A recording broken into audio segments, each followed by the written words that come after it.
महाराष्ट्र नवनिर्माण सेनेचे अभ्यासू व लढवय्ये नेते माननीय दिलीप बापू धोत्रे आपणास वाढदिवसाच्या मनःपूर्वक शुभेच्छा।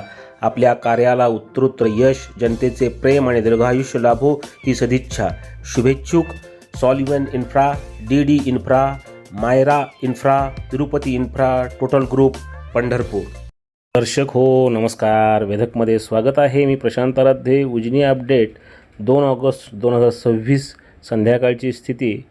उजनी धरणातून 60,000 क्युसेकनं तर वीर धरणामधनं 14,500 क्युसेकनं पाणी सोडण्याची प्रक्रिया अद्यापही सुरू आहे। त्यामुळे भीमा नदी ही नीरा नृसिंहपूर येथे 1,10,478 क्युसेकनं वाहतीये, तर पंढरपूरमध्ये हा विसर्ग जवळपास 1,07,000 क्युसेक इतका मिळत होता। त्यामुळे पंढरपूरच्या सखल भागामध्ये, नदीकाठच्या सखल भागामध्ये पाणी शिरलेलं आहे आणि इथं सध्या सतर्कतेचा इशारा हा नदीकाठी देण्यात आला होता। काही लोकांना नदीकाठावरून हलवण्यात आलेलं आहे, याकरता प्रशासन काम पाहत आहे। दरम्यान भीमा आणि नीरा खोऱ्यातली धरणं ही भरलेली आहेत आणि आज सायंकाळीसुद्धा अनेक धरणांमधनं पाणी सोडण्याची प्रक्रिया ही सुरू होती। सध्या घोड धरणामधून 7,000 क्युसेकनं पाणी सोडलं जात आहे, तर दुसरीकडे चासकमान प्रकल्पातून 17,825 क्युसेक, भामाआसखेडमधून 2,055, वडिवळेमधून 1,257, आंध्रा धरणातनं 1,095, पवनामधनं 2,220 क्युसेक, तर मुळशी प्रकल्पातनं 6,000 क्युसेकनं पाणी सोडलं होतं। खडकवासला प्रकल्पाचे दरवाजे पुन्हा उघडण्यात आले आणि 24,277 क्युसेकनं पाणी सोडलं जात आहे। त्यामुळे उजनीकडं जवळपास 65,000 ते 70,000 क्युसेकनं पाणी सोडण्याची प्रक्रिया ही सुरू आहे। वीर धरणामधून जवळपास 14,700 क्युसेकनं पाणी हे सोडलं जात आहे।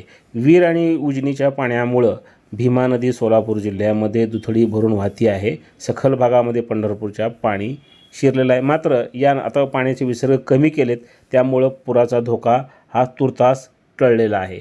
भीमा आणि नीरा खोऱ्यातले प्रकल्प हे आता क्षमतेने भरलेले आहेत। संध्याकाळची स्थिती अशी: पिंपळगाव जोगे धरण 70.96% भरले, माणिकडोह 62.30, येडगाव 98.51, वडज 82.56% भरले, डिंभे 94.55, घोड 95.76, विसापूर 87.42, चिलेवाडी 93.91, याचबरोबर कळमोडी प्रकल्प 100%, चासकमान 100%, भामाआसखेड 98.2%, वडिवळे प्रकल्प 97.86%, आंध्रा 100% भरलेला आहे, पावना 99.72, कासारसाई 98.36, मुळशी प्रकल्प 88.60% भरला आहे, टेमघर धरणामध्ये 93.29% पाणी छाडा झाला आहे, वरसगाव 100% भरलं आहे, पानशेत 100% भरलं आहे, खडकवासला 100% भरलं आहे, नीरा खोऱ्यातला गुंजवणी धरण 90% भरलं आहे, नीरा देवघर 96.56, भाटघर 100%, वीर 98.21%, नाझरे 99.98, भीमा नदीवरचं उजनी धरण 96.81%, सीना कोळेगाव प्रकल्प अद्यापही -8.57%